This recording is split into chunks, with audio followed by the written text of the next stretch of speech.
na makakatulong ako. Yun. Hindi ako sanay kumokontest talaga. Pero dahil Sino sa mga sila, te? bata na matutulungan ko, Ay, ayun, ano to? nag-go. Sa Laban. tunog ba ang singgaling naging lumevel up bang yung singing experiences mo? Oo naman. Kasi hindi naman talaga ako pala contest eh. Pero ito, napilitan tayong kumontest. Ito naman masasabi mo na supportive yung mga naman, kasama. super thankful po ako sa kagrupo ko po, kay Maring Wen, kay Jovel, and kay Kambal ko na may talagang andyan sila, win or lose, yun nga sabi nga nila para sa kanila, panalo pa rin ako. Kasi nga yung purpose, apakaganda. Kaya, ayun. Kamusta naman po yung inyong yung performance ni sa inyo? Nag-enjoy po kami sa performance ni Moni. Kahit na hindi man niya nakuha yung trophy, at least nagawa niya yung kanyang dapat gawin and para makatulong din po doon sa beneficiary. How do you feel po sa success nung Sex bomb. sa success ng Concert. second concert? No. Paanim na. Siyempre po nakakatuwa kasi umpisa pa lang po ng concert namin, hindi po namin na-expect na talagang magiging sold out hanggang round 5. So, thankful po talaga kami sa mga pinalaki ng Sex Bomb Yes. po. Ano kayo? Anong feeling niya? Kami po, super blessed po and thankful po sa mga pinalaki ng Sex Bomb na nag-aabang pa rin sila hanggang round 6. At that same pa mga OFW na nag-request po na magkaroon kami ng world tour. So, ayun na nga po, binigyan po kami nilang opportunity na makapag-world tour. Ayan. So, nakatipid kami sa pagtutour. Yan. So, kaya start nito ngayon na? Alis nyo? Sa ngayon po kasi nga po may nangyayari pong kaganapan pero God willing po na matuloy pa rin at mapagbigyan po yung mga OFW po dun sa Dubai and Qatar. Pero bahala na po ang Lord. Sana praying po maging maayos po yung sitwasyon po nila dun. Sa interview ni Rochelle yata, nabanggit niya na parang walang producer na gustong sumugal nung una. Apo. Actually po, nung una nahirapan po si Ate Rochelle na maghanap po talaga ng producer. Wala pong nagtiwala kasi nga porentahin ng mga tita nila, gano'n.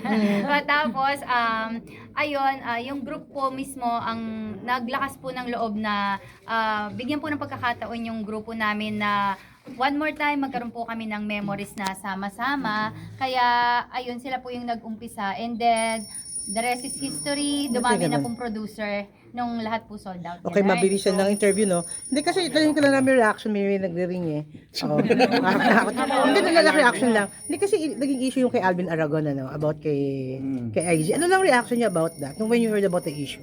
No comment comment na kami lang po doon. kami. Kasi labas na po kami sa usapang pamilya nila. Inire-respect po namin yung mag-asawa. Ikaw, anong reaction mo about that? No comment po. Bakit? Okay kayo ni Icy. Okay po kami ni IZ.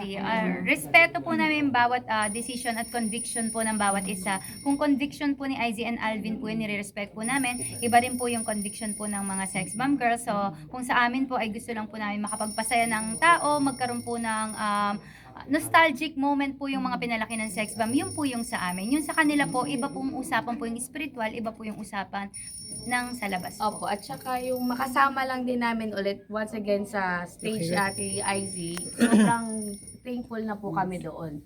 Wala na pong paglagyan yung kasiyahan ng mga puso namin dahil finally nakasama namin siya. Yun po. Pero hindi nag-perform eh, di ba? Pero in general, nag-perform siya. Commentary In general, tanongin ko lang po, kayo, no? support na rin po kasi yun po na mag-step out siya, umakyat siya sa stage. Isang malaking ano na rin po sa kanya yun. At saka na-appreciate po namin yung ginawa niya po na yun. And kung ano man po yung tinatanong po ni ate, kay Alvin or kay IC, yung stand po nila, sa kanila po kasi yun.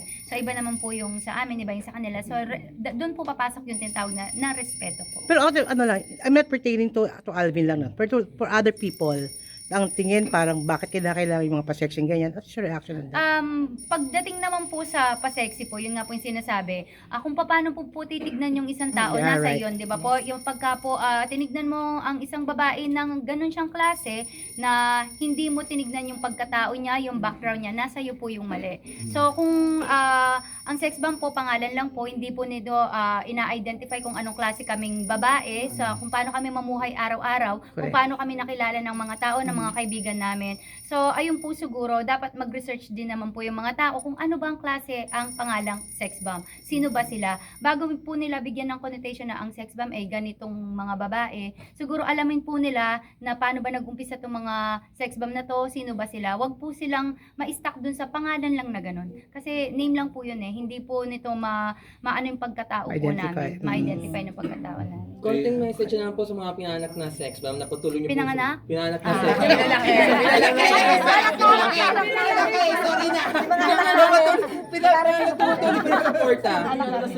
My God, sorry.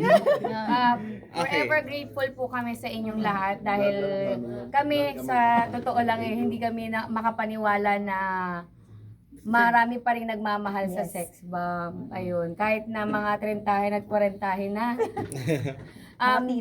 Bumalik po kami sa pusong bata.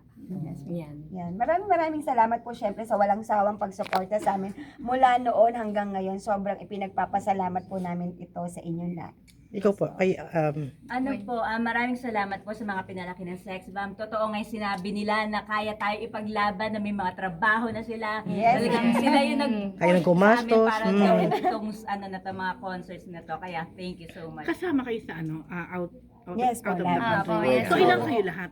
Lahat. Sa ngayon po, Nasa 22 na po. 22. Wow. 22 na po Dami Kaya yan. lang ano to, mapopostpone ba because of the Yung ongoing- sa ngayon po, baka po may dalawa na po. Pero pero po yung meron po kaming Hawaii, meron po kaming So, yun na Australia, ngayon, meron tuloy po yun. kaming California, tuloy po yung mga yun. So yung Dubai lang ang ano. Opo, ang- Tentative po, pero wala pa naman pong announcement.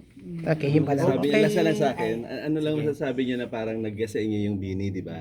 Tapos kinukumpara kayo, tapos kayo parang tinalo niyo pa doon. Mga ano lang yung reaction niyo doon sa Naku, ganun? napaka ano po ng mga bata. Kumbaga parang ako po sa age ko po parang anak na sila yung edad nila. Siguro po iba yung henerasyon nila sa henerasyon po namin. Kumbaga siguro naman nung bata sila nag-spaghetti pababa din sila, di ba? Mga pinalaki din ng sex bomb yan. So, iba yung sayawan ngayon, iba yung kantahan ngayon. So, hindi po siya pwedeng ipagkumpara. May kanya-kanya pong galing yung bawat grupo. Okay. Salamat sa inyo. Pwede